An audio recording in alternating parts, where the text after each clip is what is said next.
This is a 1979 Pontiac Trans Am.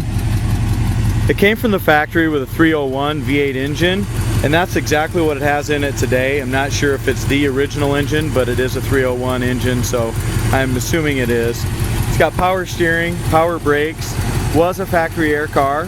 The AC is no longer complete on it. If you go to our website, coyoteclassics.com, you're going to see the undercarriage pictures on there. We power washed it all. It really looked nice underneath. Just a real good solid old car. The paint's probably a 20-footer. If you go around from 10-20 foot away, it looks really good, has a good shine, but you get up close, it's got a lot of paint imperfections, scratches, chips, touch-ups, that kind of stuff.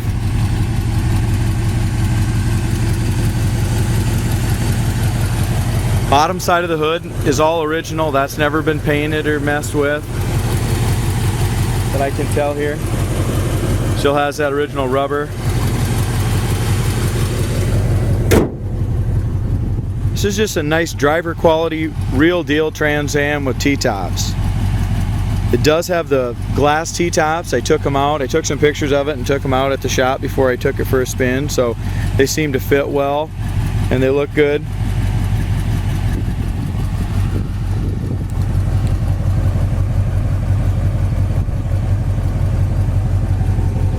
Passenger side hood gap is really nice and even from front to back. Driver side's the same way. Hood really seems to fit well all the way across the front. I don't know how old this paint is, guys. If some of it's original, jams are probably original. It's been repainted probably once or twice, I'm guessing. But it was done a long time ago. And like I said, at 10-20 foot, it looks really sharp. It's got a great look to it. But you get up close, you're going to see that the front nose has got some spider webs on it across through here. Some up in here as well. I'll try to get my shadow out of the way. It's got some up in here at the top.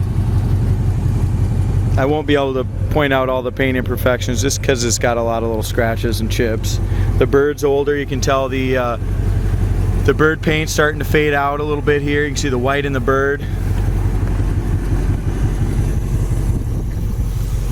We didn't take the T-tops off when we cleaned it, but you can just see the condition of the rubbers look really good on the T-tops. They seem nice and pliable still.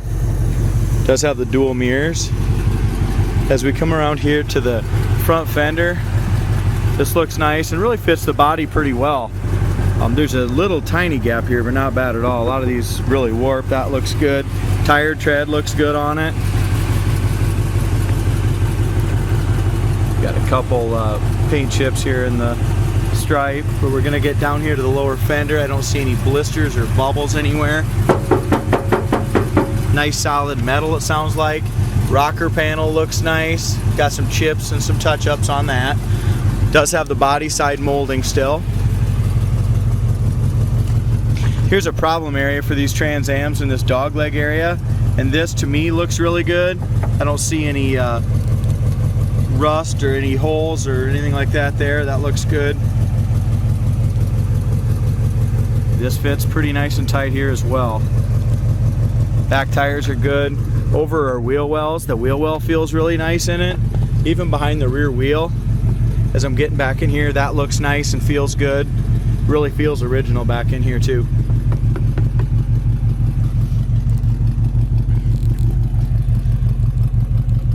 Chrome tipped exhaust looks nice.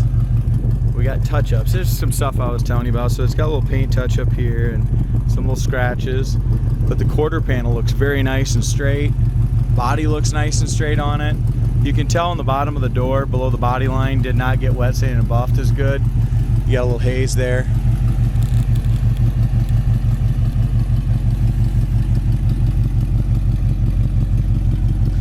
As we look at the back bumper really looks nice. Actually, it's not all cracked up like the front Enduro bumper at all. Maybe a few little hairline cracks, but it really looks good. Our spoiler on the driver's side fits absolutely perfect right here. Gap's nice. Stripings looks nice and even. This one sits up just a little higher right here. Not bad though at all. Most of these are way off. Gap looks good there as well.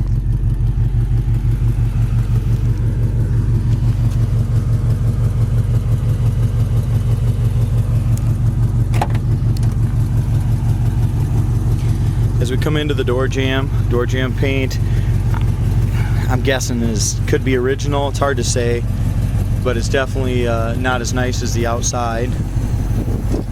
Rubbers on the doors look all original. They need to be replaced. They're still pliable, they're still soft, but they're torn, guys. You can see it here and see it on the driver's door, they're torn. Corner of the door on this side really looks good. You got a couple little paint issues in the corner up above here, but the corner looks pretty much untouched to me.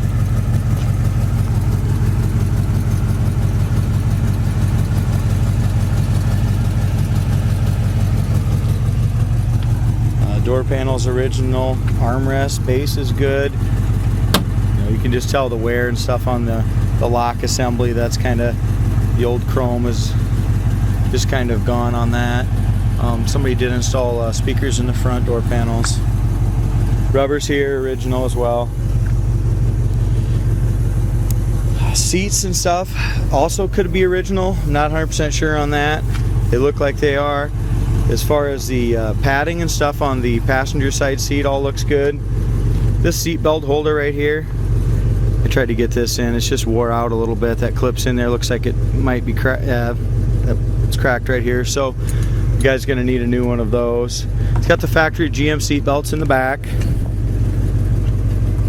The carpet's really nice. We cleaned all the carpet in it, and the carpet looks great. Back door panel there, that plastic on the back door panel is chipped up. You can see that. Headliners sagging just a little bit here.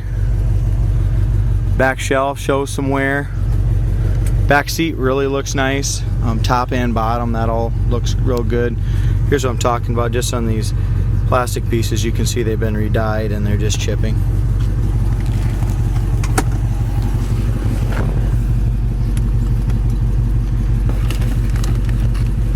We open up the, looks like we got another new door handle here. Glove box is all there and complete.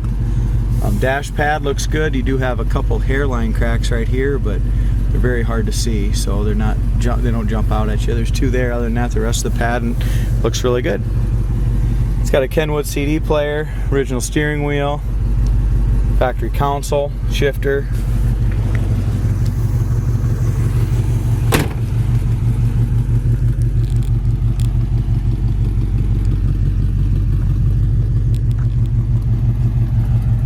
As we look up and down the driver's side door looks a lot better. I don't see any of that haze that I seen on the passenger side. That looks like that was buffed out a lot better. And we didn't buff the car, guys. If a guy went ahead and put a nice buff on this car, it'd look a lot better as well. So we just didn't take the time to do it.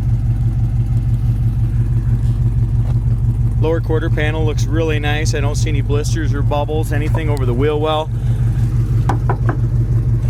That lip feels really nice. You can just kind of feel that factory lip. I don't believe it's ever had any work done there on the quarters that I can see around the lip.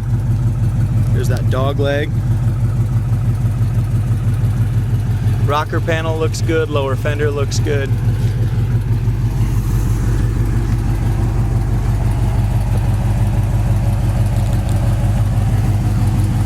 This plastic right here. Now, just need to. Yeah, see this here, there's a gap right here. This is loose right in the very front. That just needs to come together and that'd pull that in, so must have a bolt a little loose there.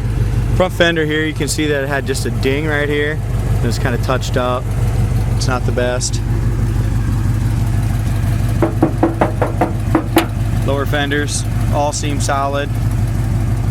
The door and the fender, as far as our gap goes, pretty nice and even, but the door actually needs to be adjusted out here, or the fender needs to go in just a little bit, one or the other in that corner.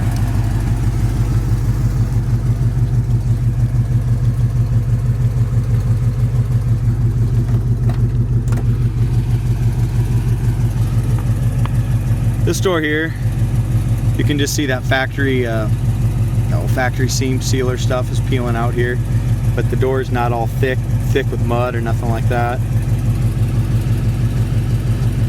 There's the bottom side rubber, like we talked about, needs to be replaced. It's original. Door panel is looks good except for right here in the front. It's just kind of lost some of its padding right in here. It's not ripped or torn, but just a little disfigured. It's got a little seam right here, a little tiny little tear. Driver's side seat looks good. Maybe like if you look real, right in here, if you put some pressure down, you might see just a little bit of a seam split, but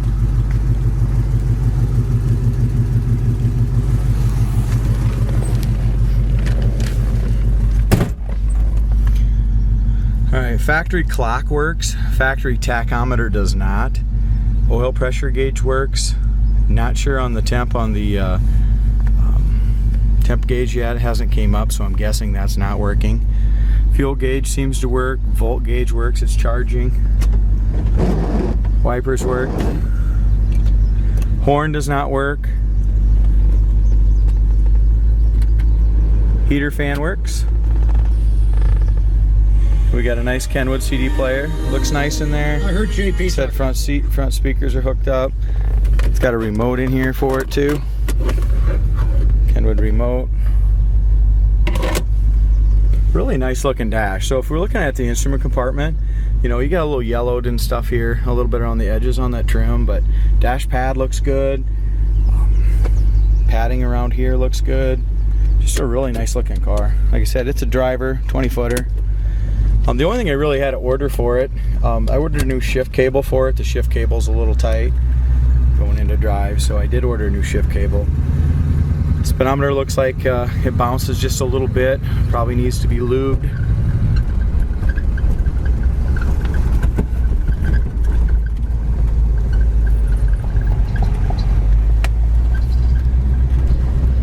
Car seems to idle well. It's idled really well sitting there.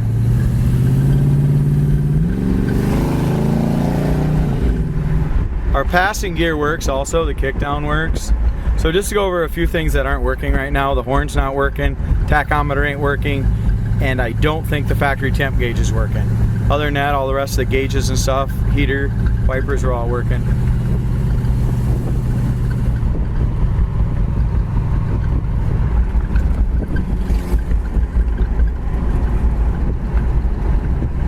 Seems to ride good. Shocks feel good on it. We'll know a little more when we go down the highway, but the front end feels really tight. I don't think it needs an alignment. I'm doing 35 right now, going nice and straight down the road. Our brake stop great. We have a nice full pedal there. Again, this is a real Trans Am according to the VIN number. I mean, it's not a clone, but it's a small block Trans Am, or I don't want to say small block, but the 301 version.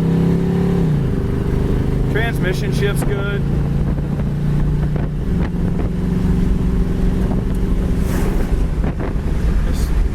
65, 70. Goes straight down the road, guys. The front end does feel good.